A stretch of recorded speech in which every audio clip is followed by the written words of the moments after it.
This is a live show, and we just now got all into seat, and we're just going to have a lot of fun. Meet the candidates tonight. That's what you get to do. Candidates from the GOP. We have got some very important people here with us tonight, beginning with the guy who's running for Secretary of State, who's going to fix all the problems I've been talking about for years on voter fraud. I've seen you on YouTube saying that to me. Oh, yes. I looked the other day and I said, wow. I think the most important office that there is out there to this, except for close Hey, second would be Alan Alley. I think we're running even. for treasurer. Second? We're a team. I'm already We're a second. team. We're a team. Okay. Well, anyway, you're going to see all these people. There's Alan Alley. And we've got also a wonderful gal who hasn't gotten nearly enough press as she should, and I'm just about ready to remedy that fact because I'm launching it on YouTube and I'm launching it on TVC TV.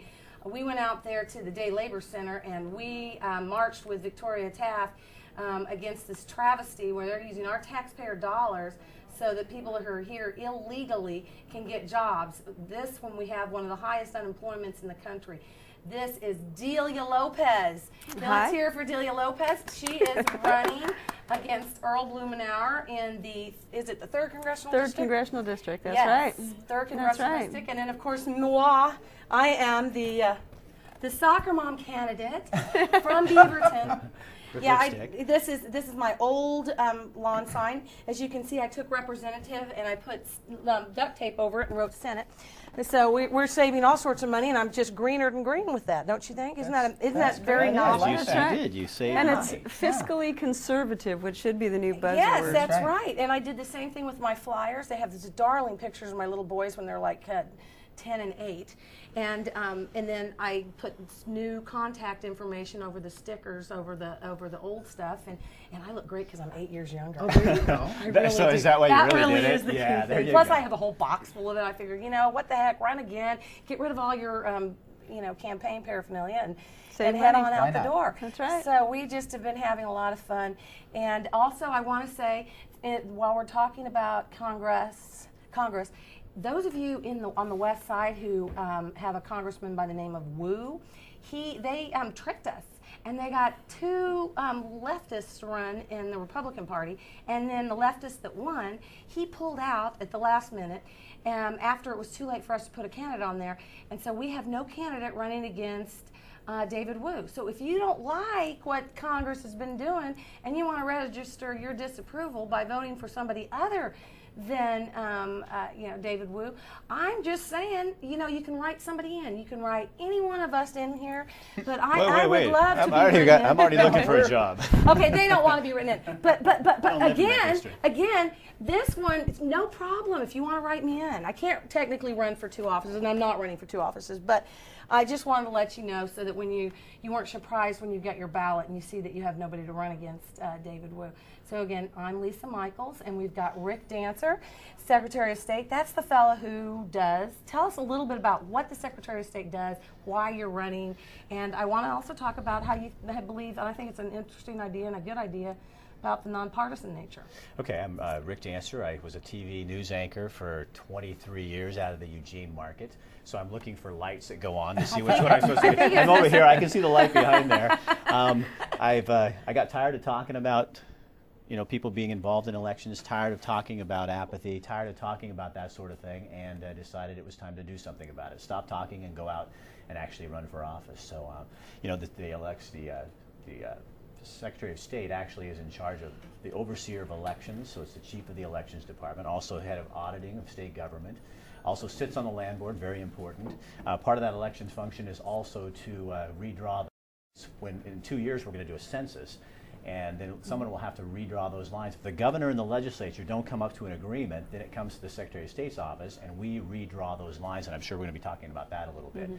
You also protect the state seal. Businesses and corporations also register through your office, and you protect and seal the archives. for everything that happens in state government. What is So sealing the archives? you entail? make sure that everything that's done in the legislature has a place and is filed and it's in history and we know where it is. So if you need to find information, we have it in the Secretary of State's office. And we do the Blue Book. I mean, there's a lot of other That things makes we it all do. the more shocking that Marion County lost all those provisional ballots that Ruth Bennett's been chatting about. Makes it all the more odd that he's also responsible for that. So it's really important. And we'll talk more about that as we keep going We through here. we sure will. Let's move on and talk to Alan Alley, who is running for the state treasurer, and this is one brilliant guy. He is going to explain to us all the stuff that's going on And how to fix it. and how he. If you have any ideas, what do you think's going on? Tell us about your campaign, and then you can jump right into that. Well, state treasurer, it's been a fascinating experience because we went from what they call a down ballot statewide race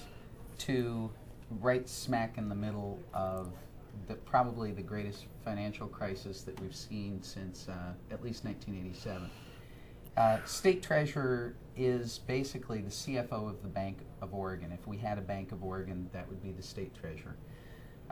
What do you do if you're the CFO or the CEO of the Bank of Oregon? You manage the assets of the state.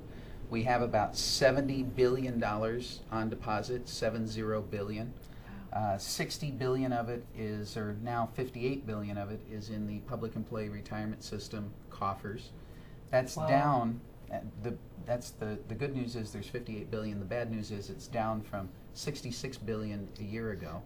Wow. $8 billion down is just about $1 million an hour, 24 hours a day, 7 days a week for a year. Unbelievable. So the state coffers are down that much. The PERS fund has gone from overfunded, meaning we had more money than we needed to pay the PERS liabilities, to underfunded. We now don't have enough money to pay the PERS liabilities. And the responsibility for architecting the portfolio and managing that falls to the state treasurer. So it's gone from an interesting job that I think I was qualified for to probably the most critical job for the state, at least for the next few years, as we sort through this.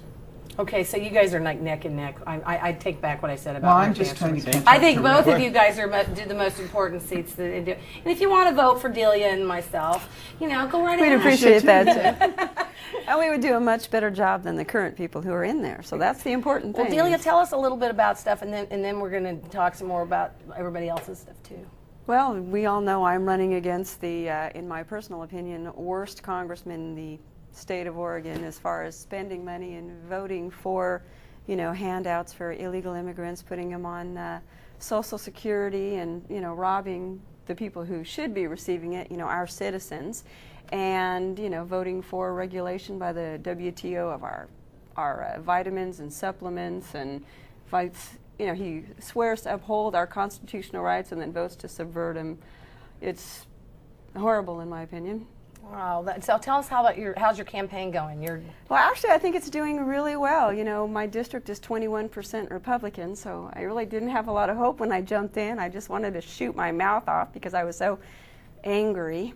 And now I have the actual endorsement of the Constitution Party, and their candidate withdrew, and I have the endorsement of the Libertarian Party as well. So the others in my district make up 30%, so that can really change it. Remember Mitt Romney, he came and spoke, and he said he had 11% in Massachusetts Republican, and he won the governorship. That's right. So there is hope, especially in light of how upset people. There's You've a gotta lot be of furious. people This whole thing is responsible of the Congress. Am I right? Oh, if you're not outraged, you're not paying attention.